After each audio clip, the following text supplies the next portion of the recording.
from the 20 Blood gang. I'm now Malcolm X. I kill. 18th Street, this West Side Biddy gang. Deuce. Welcome to Boys in the Hood TV. Today we tapping in the streets of South Los Angeles, and we will be talking about the Black P Stones and the Rollin 20 neighborhood Bloods. And they beef with everybody. They beef with the Rollin 30 Harlem Crips, the 40s, the 18th Street. So we're gonna be tapping in, looking at a bunch of different cases and situations. The Black P Stones in Los Angeles will be started by a Chicago native, OG T. Rogers. We were at Dorsey High School, and Dorsey had what was called Jungle Boys. And we hooked up with the Jungle Boys and actually made them Blackstone. What they knew about us, and some of the Jungle Boys were Blackstone. So it was an easy confirmation, an easy transformation. And from that point on, we were Blackstone City, which were the thinkers, and Blackstone Jungle, which was a stronghold. The Black P Stones were aligned with the Rollin 20 neighborhood Bloods, centered in the West Adam district adjacent to the Black P Stone territory. When did the Rollin 20s or the neighborhood kind of get known to be associated with this Blood Alliance? We had a meeting with the twins and we wanted them to become Blackstone. But there was a guy by the name of Coco that I respected and loved. And Coco said, "Nah, man, we want to stay 20." And we allowed them to stay 20s. And that's what it's been ever since then. By the 80s, the Black P Stones and the Rollin 20 neighborhood Bloods will be at war with nearly every rival Crip set and any other enemy they had beef with. And in 1986, they will kill two Rollin 30 Harlem Crips, Terrence Huckabuck and OG Mel Banks, a month apart from each other. On November 3rd, 1988, around 1 a.m., three Jungle Stone members, the first being Wayne Puckett, aka Killer Wayne, the second Kyle Washington, and the third Stone member being a man named KB, saw a man named Jeffrey Love standing at a payphone. The three Stone members pulled out handguns and demanded Love to hand over his money. Love told him that he didn't have any money on him, but he did have money at his house around the block. So Killer Wayne and the other two Stone members pushed Love into the car, and also inside that car was Love's girlfriend named Hubbard. So Love and his girlfriend Hubbard were taken hostage by the Stone members. Once they arrived outside of Jeffrey Love's home, Puckett, aka Killer Wayne, and Love would enter into Love's home, while Washington and KB would stay in the car with Jeffrey Love's girlfriend Hubbard holding her hostage. Once inside, Love would tell Puckett, aka Killer Wayne, that he had money in his bedroom. So he told Killer Wayne just to wait there in the living room. When Jeffrey Love returned back to the living room, he came out dumping, shooting Killer Wayne multiple times, killing him instantly. When Washington and KB, the two other Stones, heard it outside with Hubbard putting her back into the vehicle, driving off. They got about a half a block, and then Washington and KB would open fire, shooting Hubbard 5 or 6 times, leaving her in the street. She would suffer from multiple gunshot wounds to her neck, to her chest, and her lower abdomen and her leg. She would ultimately survive these wounds. The police would never charge Jeffrey Love for the murder of Wayne Puckett, aka Killer Wayne. Now, although this situation had nothing to do with the war, this is simply showing how dangerous the Stones was at this time. On July 12, 1990, Black P Stone members Jefferson, aka Big Ace, Derek Potter, David Finley, and Anthony Murray were at a Doohickeys bar in Pacoima near 8900 Woodman Avenue. Inside the bar, a man was being jumped by 9 Pacoima Piru Bloods, including a man by the name of Townsend, aka Evil. Around 2 a.m., the Stones decided to leave the bar, and Jefferson and Anthony were sitting inside of a pickup truck while Potter stood on the outside of the truck talking to him. When suddenly a man would come up from the driver's side and open fire. Murray would duck inside the truck, but Jefferson would be hit directly in the head. More gunshots would ring out, and Potter, who was standing on the outside of the truck, would be hit in the hip. One of the shooters was Townsend of Pacoima Piru. Both Murray and Jefferson were driven to the hospital in separate vehicles, but Jefferson, aka Big Ace, would die on his way to the hospital. Townsend of Pacoima Piru will be charged and sentenced to 31 years in prison for the murder of Jefferson. Authorities couldn't figure out what led up to the shooting against the Black P Stones because, according to witnesses, Townsend of Pacoima Piru didn't have any issues with Jefferson or any other Black P Stone members at the time in the bar, so no one is exactly sure why the Pyrus opened fire on the Black P Stones in the parking lot. When the 90s hit, the LA gang scene was on fire. In 1991, OG Rollin 30s Harlem Crip Cadillac Jim will be shot and killed while standing in front of a motel by a Black P Stone member. No suspects was ever arrested in this case, so this ended up being a cold case as far as the authority side. But as we all know, sometimes situations like this are handled by the streets even when it's cold cases. On April 7, 1993, gunfire would erupt at Dinker Avenue Recreation Center, the park that lies within the Rollin 30s Harlem Crip territory near 30th and Dinker. That evening, a group of Harlem Crips, including 31-year-old Dwayne Doc Capers, were relaxing at a picnic table in the park. Capers was an OG of the Rollin 30s who had actually tried to steer younger members away from the violence in the recent years. But as we all know, the streets don't care if you gave up banging. Capers and a few other Rollin 30 members were sitting down when two Rollin 20 neighborhood bloods walked across the baseball field and opened fire. Capers was shot directly in the head, and Harlem Crip member named Reginald Carr was hit once in his right leg, but also a stray bullet will go through a window, killing a 73-year-old man by the name of Keen Clark as he sat reading his Bible. Reginald Carr would survive his wound, but Dwayne Doc Capers would die from his injuries. Because of this attack on the Rollin 30s, there would be automatic get back for this. Just days later, on April 12th, when well-known Rollin 20 Bloods Terrence Johnson, aka Lil CK, he and another Black Stone P member by the name of KK were confronted by the Rollin 30 Crips. Lil CK would be shot multiple times. So when he turned around, a guy was just standing there with a gun out. So they all ran. So Mike tried turning around. He shot Mike in the leg first, in the right leg. But then he shot him again, and Mike fell. Then he stood over him with the gun. He shot him in the stomach. He's finna shoot him again, and the gun ran out of bullets. So he turned the gun over. He started beating him upside the head. He said, "You the one shot my homeboy. You shot my homeboy." Mike said, "I didn't shoot your homeboy. I didn't shoot your homeboy."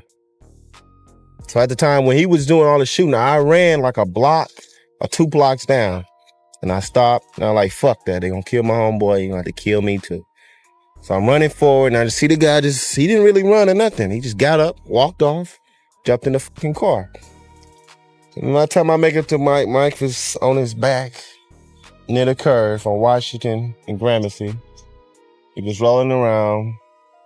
Blood was just choking, maybe trying to breathe. We kept saying to breathe, Mike, breathe. Douglas had his hand said, "Stay alive, man, stay alive, stay alive, stay alive." And Mike just kept rolling. He just finally just blinked on the fuck out. They killed him, but they can't never kill the memory. Los Angeles during the 90s was an absolute war zone and considered by many the most dangerous time to be a gang member in Los Angeles. But even with that being said, the bloodshed wouldn't end there.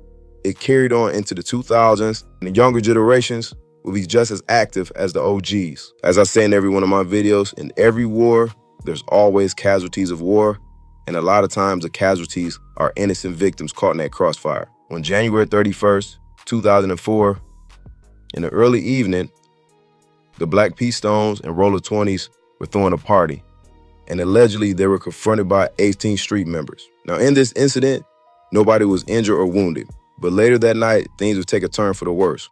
2 Black P Stone members by the name of Frank Williams and Leon Brown saw a group of Hispanic girls and guys walking up to the party. Hernandez, Velasquez, and Ruben and the others all made their way up to the house. Black P Stone member Leon asked them where they were from. They would respond that they weren't from anywhere. Leon then told them that they needed to leave. So the group all turned around to leave, and as they were leaving, Leon pulls out a gun and walks up to Miguel Meza, one of the Hispanic men, to empty out his pockets, and also proceeds to take Miguel Meza's jersey that he was wearing. After Miguel gives him his jersey, Miguel and his friends get into the car. As Brown starts to walk away, he opens fire on the group. And Black P Stone member Frank Williams also opens fire with a Tech 9, unloading 10 to 30 shots. Brown and Williams will continue to fire as they would flee in a silver Ford Explorer. Velasquez and Ruben all fled away in their vehicle and eventually would pull over, realizing 4 of them had been shot. And in the back seat, Jason Ramos, who was a part of the group, was lying there dead. Ramos' sister also was killed in this situation. Eventually, Black P Stone members Frank Williams and Brown both will be convicted of first-degree murder and premeditated murder. Authorities believe that this situation took place because the Black P Stones and the Rollin 20s had a run-in with the 18th Street earlier in that day.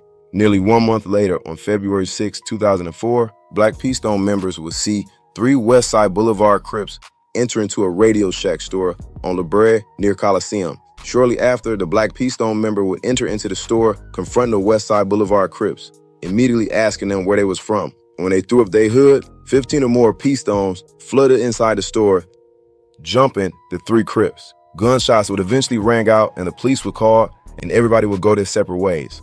But due to this incident, there would be payback the next day. On February 7th at the La Brea intersection, Jungle Stone member by the name of Jamar Sanders set out a red light in his red Monte Carlo when a white 1985 Cutlass pulled directly behind him. A Westside Boulevard Crip named Corey Rice, aka Rabbit, hopped out of the passenger seat and started shooting immediately. Sanders was hit over 10 times in his torso, dying at the scene. The Westside Boulevard Crip Corey, aka Rabbit, would immediately flee directly after the shooting. Just 3 weeks later, Corey Rice will be identified and arrested for the murder and eventually found guilty for killing Sanders, and he will be sentenced to 25 years to life for this murder. On June 28, 2005, Rollin 20 neighborhood Bloods, Bill Lennon, Evan Thornton, and others had planned on robbing a local drug dealer by the name of James Lane, who they claimed had been selling dope in the area without their permission. On that night of June 28th, the Rollin 20 Blood members will be riding down LaSalle Street in a blue Suburban when they spotted a man by the name of Giovanni Jones and also James Lane walking towards a nearby gas station. Once they spotted them, the Rollin 20s pulled up right near the curb next to Lane and Jones and immediately opened fire, shooting Lane multiple times as he collapsed on the ground. Jones would get away running back to the apartment complex, but Lennon would step out of the vehicle and stand over Jones, shooting him 2 more times, killing him. A nearby neighbor who witnessed it called the police, and another neighbor who saw it happen also followed the men to a nearby gas station. Eventually, all the Rollin 20 Blood members who were involved, Lennon, Thornton, Tyrone Baldwin, and Liddell Powell, were all arrested and convicted for the murder. On September of 2006, Black P. Stone members LaRon, aka Boogie, and Jonathan Banks, aka Bambino, rode down Pinafore Street, driving in a 4-door sedan with tinted windows. They were looking for 18th Street members. While driving, they saw a Hispanic man by the name of Cesar Avila. Cesar had just arrived back home with his 2 daughters inside the car. As Cesar began to walk, Black P. Stone members pulled up next to Cesar and yelled, 18th Street, and immediately Jonathan Banks, aka Bambino, opened fire on Cesar. Cesar was struck and immediately started to run. Banks hopped out of the car and started to chase behind Cesar, shooting him. Cesar would be struck in his hand. He would eventually collapse in the apartment complex courtyard. After shooting Cesar, Banks would turn around and then approach Cesar's vehicle where his family was still in the car. He would then open the passenger door and open fire, killing Cesar's 3-year-old daughter, Caitlin. The 3-year-old Caitlin was hit with a single shot that struck through her upper left side and exited through her back, killing her right there on the scene. Immediately, Banks and LaRon fled the scene. But with multiple witnesses, both Banks and LaRon will be arrested and convicted of the murder and premeditated murder and sentenced to life in prison. Just 2 years later, on December 2008, around 11 p.m., Black P. Stone members David Warner, aka Capone, and Kasim Bing were walking near Stevie Avenue after Warner had just visited his baby moms and his kids. As they approached the intersection of August and Stevely, a burgundy Dodge Magnum pulled up near him. The passenger window rolled down and the man said, "What up, blood?" Black P. Stone member David Warner was confused because he had never seen a man before. But then suddenly a man wearing a black ski mask jumped from the back seat and opened fire. Warner, Bing, and Gonzalez all attempted to run, but Gonzalez was hit in the chest and Bing was hit multiple times and collapsed on the ground. Gonzalez was still able to get up and run and headed towards a nearby apartment complex, while Warner ran to a nearby alley taking cover. Kasim Bing would die from his injuries at the scene. Not long after, 2 Rollin 30s Crips would be picked up for the murder. Zamara Smith, aka Pretty Boy, and a man by the name of Rudolph, aka Lil Nut, will be found guilty of 1st-degree murder and 2 counts of premeditated murder. About a year later, on March 11, 2009, Black P. Stone member by the name of Cornelius Byers, aka Sock Out, spotted 2 Rollin 30 Harlem Crips walk into a Louisiana fried chicken restaurant on Arlington and Jefferson. Jarrell Green and Jasper Hudson. Byers would then drive to a nearby alleyway in a Chevy Lumina and he would park the car. As Green and Hudson began to enter the door, Cornelius Byers would walk up and start dumping. Byers fired 14 shots, hitting Green in the forehead and hitting Huston in the leg and the torso. Green would die at the scene, and Huston later would be treated for his wounds at a nearby hospital. And of course, after this happened, Byers immediately retreated back to his car and fled the scene. About 2 weeks later, Byers was identified and he was arrested for the murder. He will be found guilty and sentenced to 75 years to life. On December 27th of 2014, a fight will break out between two former female roommates, Jessica Reed and a girl named Wimley. Wimley used to live with Jessica Reed, but they ended up parting ways after disagreement. Allegedly, Wimley had been talking bad about Reed on social media and to friends at work. So later that night on December 27th, Reed will go to Wimley's new apartment to confront Wimley about her comments, and a fight would break out between the two friends. After the fight was over, Reed and her friends would then leave the apartment complex, but it wouldn't be over. Later that night, Wimley would now go to Reed's apartment with her friends, and amongst that group of people was Wimley's mother. And of course, another massive brawl would break out between Wimley and her friends and Reed and her friends. And at some point during this brawl, Wimley's mother, who was fighting, somehow got jumped by two other females. Now afterwards, Wimley and her friends, including her mother, will all leave the apartment complex. But it wasn't over with yet. Around 4:15 p.m., Wimley would return with her friends and her brother and her uncle. Her brother was a Black P-Stone member named Eric Shorty, aka Shorty. Her uncle was a Van Ness gangster blood named Deontay Sanders. They stood outside waiting for Reed to come to the door. Shorty had his gun in his hand, a 9mm drawn. Moments later, three other men, a man by the name of Maurice Relaford, who was allegedly a member of 6-0, the Rollin 30s, and two other men. Shorty immediately asked them where they was from. When nobody responded, Shorty then asked, "Who jumped my mother?" And one of the men responded, "Nobody jumped your mother." When Relaford, that alleged Rollin 60 member, saw the gun, he then told Shorty, "Bust, nigga, bust." When Shorty didn't respond, Relaford then turned to walk away. Then the uncle, Don Sanders from Van Ness, pushed Shorty out the way and pulled out a revolver and opened fire, shooting Relaford in his back. And after he began shooting, Black P-Stone member Shorty began shooting, also shooting Relaford. Relaford was hit in his back and in his chest and will collapse and die at the scene. Eventually, Eric Shorty and Deontay Sanders will be convicted and sentenced to 260 years to life in prison for the murder of Maurice Relaford. March of 2016 will be a very active time for the beef between the Harlem Crips and the Rollin 20 neighborhood Bloods.